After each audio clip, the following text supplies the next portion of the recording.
कहती है माताओं को कि मैया जब गर्भवती हो, माताएं जब बच्चे को जन्म देने वाली हो तब ज्यादातर भगवान की कथा सुने। अपने कमरे में भगवान की प्रतिमा को लगा। आजकल माता क्या कहती है कि मेरा बच्चा हीरो जैसा पैदा है, तो अपने कमरे में हीरो की फोटो लगा ले कि मेरा बच्चा हीरो जैसा है। कोई गोविंदा की लगागी, कोई शाहरुख खान की लगागी, कोई आमिर खान की लगागी, अमिताभ बच्चन कि मेरा बच्चा हीरो जैसा है। मैया याद रखना, क्या भगवान से बड़ा कोई हीरो है? नहीं, भगवान के आगे तो ये दुनिया जीरो है। सबसे बड़ा हीरो कौन है? हमारा परम पिता परमात्मा। इसलिए अपने कमरे में भगवान की फोटो लगानी चाहिए। बोले गोविंद भगवान। तो परीक्षित महाराज जब सुभद्रा का पुत्र अभिमन्यु रणभूमि में युद्ध करने के लिए गया, चक्रव्यूह के अंदर फंस जाता है। चक्रव्यूह के अंदर घायल होकर जाता है, निकल नहीं पाया तो कर्ण ने उसे रणभूमि में मार दिया। सुभद्रा बहुत रोई। उस समय अभिमन्यु की पत्नी उत्तरा के गर्भ में परीक्षित महाराज थे। अब कर्ण को रणभूमि में मारने वाला कोई नहीं, तो महाराज माता कुंती को पता पड़ गया कि ये कर्ण मेरा ही पुत्र है। तो माता कुंती अर्जुन के प्राणों की भीख मांगने के लिए कर्ण के पास पहुंची और कर्ण से कहने लगी, हे बेटा तू भी मेरा पुत्र है और अर्जुन भी मेरा पुत्र है, तू अपने भाइयों की तरफ से। कर्ण कहने लगा, हे मां अगर मैं तेरा पुत्र होता तो तू मुझे जेल में कभी नहीं बहाता। मां का यह कर्ज होता है दूध कि हे मां मैंने तेरा दूध नहीं पिया, मैंने दुर्योधन का नमक खाया, मैं नमक हरामी नहीं हो सकता। मैं युद्ध करूंगा तो दुर्योधन की तरफ से करूंगा, चाहे मेरे हाथों से अर्जुन मारा जाए, चाहे अर्जुन के हाथों में मारा जाऊं। तू 5 पुत्रों की मां है, 5 ही पुत्रों की मां है।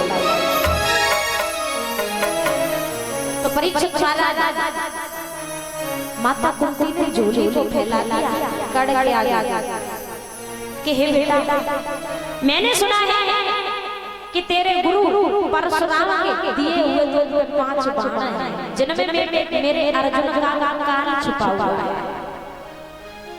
वो 5 बाण तू मुझे आज दान में दे दे। तो कर्ण ने वो 5 बाण माता कुंती को दान में दे दे। अर्जुन के इष्ट देव थे देवराज इंद्र ने कवच और कुंडल दान में ले लिया कर्ण से। अब कर्ण के पास में कुछ नहीं बचा। जब कर्ण रणभूमि में आया तो अर्जुन ने कर्ण को रणभूमि में मार दिया। बोले गोविंद भगवान। पिता बीच में युद्ध करने के लिए आए। अब अर्जुन लड़ने के लिए तैयार नहीं। जब अपनों को देखा ना तो अर्जुन कहने लगे, हे गोविंद मुझसे ये नहीं होगा। भगवान कन्हैया ने कहा, हे अर्जुन युद्ध में कोई किसी का नहीं होता है। अगर तुम इन पर बाण नहीं चलाओगे तो इनके हाथों तुम मारे जाओगे। अगर रणभूमि छोड़ के भाग जाओगे तो कायर कहलाओगे। और मरता कौन है? परीक्षित महाराज। हम मर जाएंगे? आपको लगता है मर जाएंगे? आप मरता केवल शरीर है। मरता कौन है? केवल शरीर। आत्मा कभी मरती नहीं। आत्मा अजर और अमर है। ये आत्मा ही परमात्मा है। आत्मा को ना तो वस्त्र भेद सकता है, ना शस्त्र काट सकता है, ना वायु से उड़ा सकती है, ना जल गीला कर सकता है। आत्मा ही परमात्मा है। परमात्मा क्या है? जिसका कभी अंत ना हो, वो ही परमात्मा है। परमात्मा हम सभी के अंदर है, हमारे शरीर के अंदर परमात्मा। जब तक हमारा ये बोलने वाला हंस बैठा हुआ है, तब तक हमारे अंदर भी भगवान है। कण कण में भगवान है कि एक राम दशरथ का बेटा और एक राम कण कण में,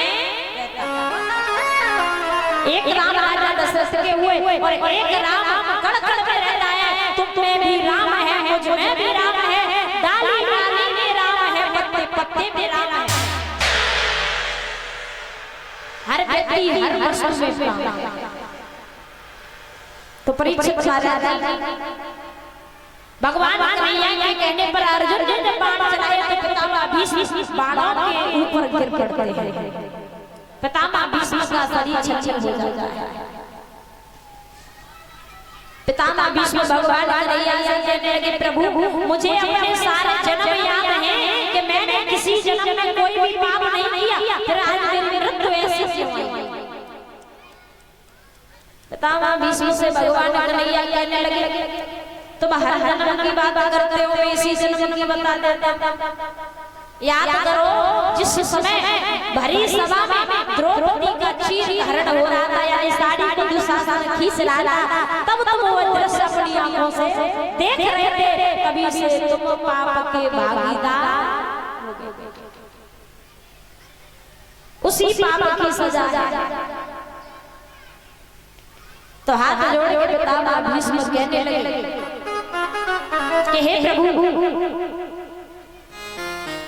मैं ये महाभारत का युद्ध जो अपनी आंखों से देखना चाहता हूँ। महाभारत का युद्ध दो ही लोगों ने अपनी आंखों से देखा है परीक्षित महाराज, एक पितामह भीष्म, एक बब्बरी।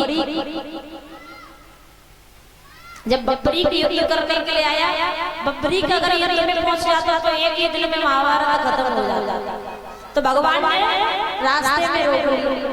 कहाँ जा रहे हैं? बब्बरी कहने लगा, मैं महाभारत के युद्ध में जा रहा हूँ और उसी की तरफ से लड़ूंगा जिसका पक्ष कमजोर हो। भगवान कन्हैया कहने लगे, विश्वास कैसे करूं कि एक ही बार में तुम सारी सेना को मार सकते? तो एक वृक्ष था, तो बब्बरी ने बाण चलाए तो सारे पत्ते छलनी हो गए। भगवान कन्हैया ने एक पत्ता अपने पैर के नीचे छुपा लिया। अब भगवान कन्हैया बड़े छलिया हैं, भगवान ने एक पत्ता का छुपा लिया अपने कदम के नीचे, पैर के नीचे। भगवान ने कहने लगे कि हे बब्बरी, अभी भी एक पत्ता बकाया है। पत्ता निकाला भगवान ने। तो बब्बरी कहने लगा, प्रभु वो तो तुमने चोरी से अपने पैर के नीचे छुपा रखा था और मुझसे कहते थे कि वृक्ष पर जितने पत्ते वो एक भी नहीं रहते, एक भी पत्ता नहीं रहा। भगवान कन्हैया कहने लगे, हम समझ गए कि तुम बहुत बड़े योद्धा हो, मैं तुमसे आज कुछ मांगना चाहता हूँ। तो भगवान कन्हैया ने बब्बरी से बब्बरी का शीश निकाला।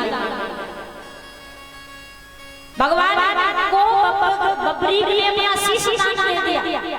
तो भगवान ने बता दिया कि कलयुग में तुम खाटू श्याम के नाम से जाने जाओगे। हारे का सहारा खाटू श्याम हमारा। बोले खाटू नरेश की। तो सभी लोग मीठी मीठी तालियों के साथ भजन बोलेंगे। सभी लोग बोले।